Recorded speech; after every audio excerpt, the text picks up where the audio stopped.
I was brought up as a Muslim, and we were told that Islam is the final and the most authoritative religion out there. And we were really, really proud of being a Muslim. So from a young age, I remember we were told to, and we were taught to read the Quran.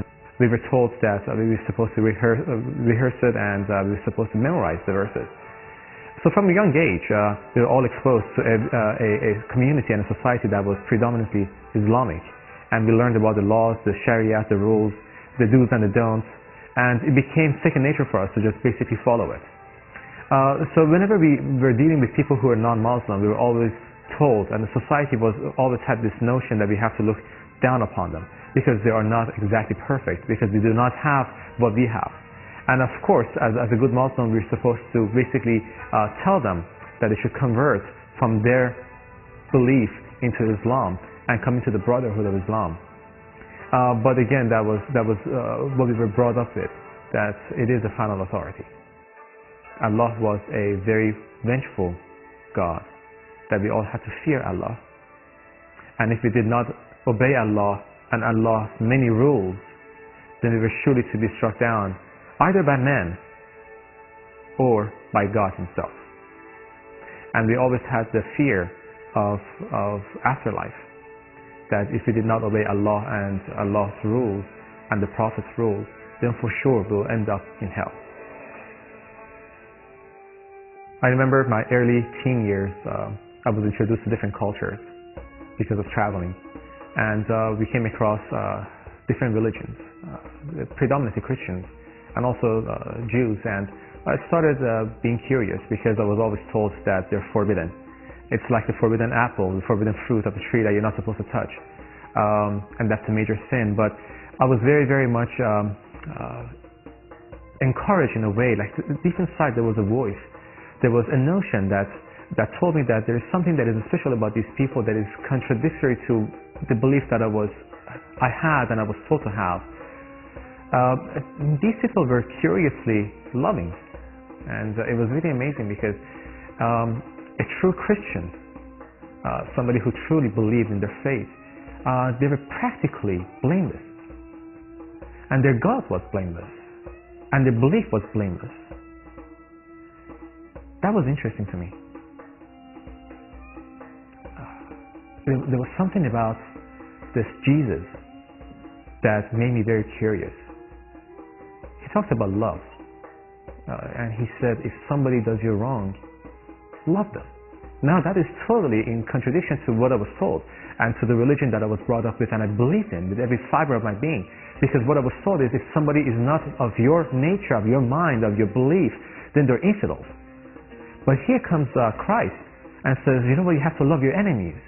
And that is the message that was just such a warm message to my heart that I wanted to embrace it, but I had to fear, because it was very difficult to go against what you have believed in for many years and the roots and the culture that is so deeply woven in your belief. So it was extremely difficult for me to leave what I had and grasp this new ideology. One night my mother had a dream, and the dream was about Christ. Now, mind you, let me take you back, that the marriage that my parents had was not a good marriage. The love and passion was not there anymore. So there was a constant struggle between my mom and dad, and that was something that I remember we used to run away from. So years after, my mom had a dream, and the dream was about Christ calling her to come to her. Now, my mom had never ever gone to a church. It was just amazing. So without getting involved in her dream, my mom gave her heart to Christ. And in a matter of a few weeks, we started seeing a fundamental change in my mom, in her actions, in the way she would retaliate towards my father. Before that, she would retaliate with harshness, with unforgiveness. But then after she started giving her heart to Christ, we started seeing a lot of sacrifice, a lot of love. It's as if she had in depth of her soul this spring that kept on nourishing her in love and sacrifice. My father came to me and said, "What is wrong with your mom? Is she okay? Maybe she has some kind of a psychological problem."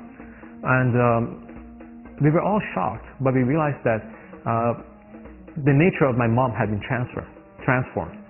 from somebody who was unforgiving and bitter to somebody who's loving, and there was nothing but sacrificial love. And she had this thirst to read this book called the Bible. So after a while, about 6 months of struggling with this whole thing and denying it for myself, I basically bowed down and I said, God, I don't know you.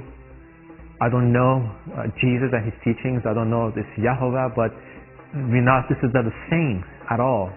There is nothing that these two beliefs share with each other. And I'm confused.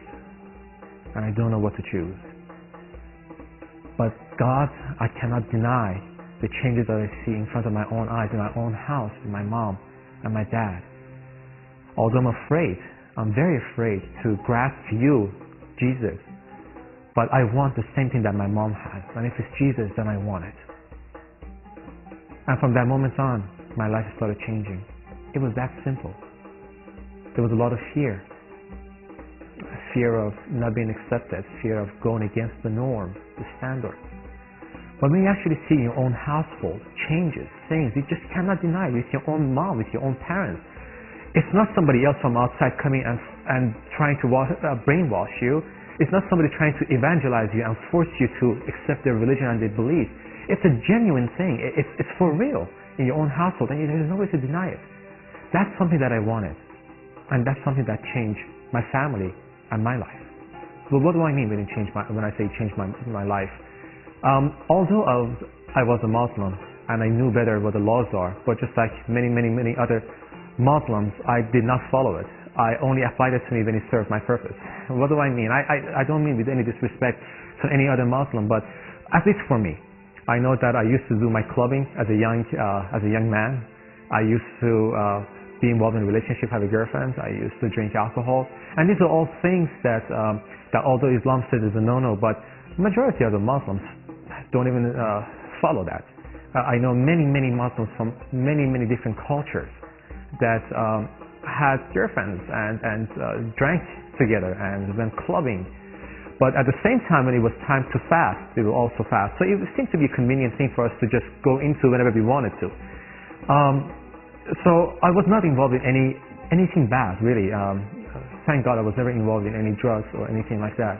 But I knew that certain fundamental things in my life started changing, such as the view that I had about women, that they were not just an object anymore, that I had to wait and I had to save myself for the one that God has for me. So I immediately changed my lifestyle. I stopped going clubbing. I stopped hanging out with my friends. I decided to basically cleanse my life and not to contradict myself. I just did not want to live a certain lifestyle, and then whenever it was convenient for me to tap into my religious cloak and say, "No, I'm a religious man." I needed to be genuine. And I remember reading the Bible, and Jesus talked about the Pharisees and said, these guys are religious people who are so pretentious. They pretend to be something else, but they're something else in nature. And I realized that religion altogether makes us be pretentious people. It serves our purpose. But what Jesus was talking about was not being pretentious, was being genuine. So it changed my lifestyle. My values changed. I stopped those relationships. I stopped even lying, because we know that sometimes even small white lies, we call them, could help. Even small little things I decided to put aside. And those are the things that slowly but surely started giving me a new identity, a new meaning, a new goal. It fulfilled me. When we talk about understanding different religions other than Islam, it becomes a very difficult choice for many Muslims. So a message that I have for my beloved Muslim friends and family and those who are watching this program is this: that when we hear about different religions, especially Christianity, all of a sudden the walls of doubt go up. We need to differentiate and see, are we afraid of the notion of Christianity because we were told to be afraid?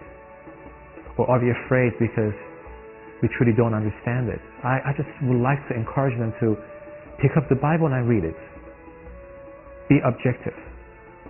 By reading it, see if it's something that you truly understand, and if it's not something that you don't believe in, then that is fine. At least you have made an educated decision. But for us to make a decision based on what we were told, or based on fear, or based on the standards that was forced upon us, it allows us to not be free people. And it allows us to be in bondage of our own thoughts and ideology. And when we are in bondage and prisoners to our own thoughts, then at that time we become prisoners to other cultures and other people, and we never see ourselves as free people. When I found Christ, I realized that all those doubts, all those fears, all those angers, that was a heart issue. Jesus looked at our hearts and He says, I want your heart. And in a heart that is dedicated to God, there cannot be any fear, there cannot be any anger, there cannot be any hatred.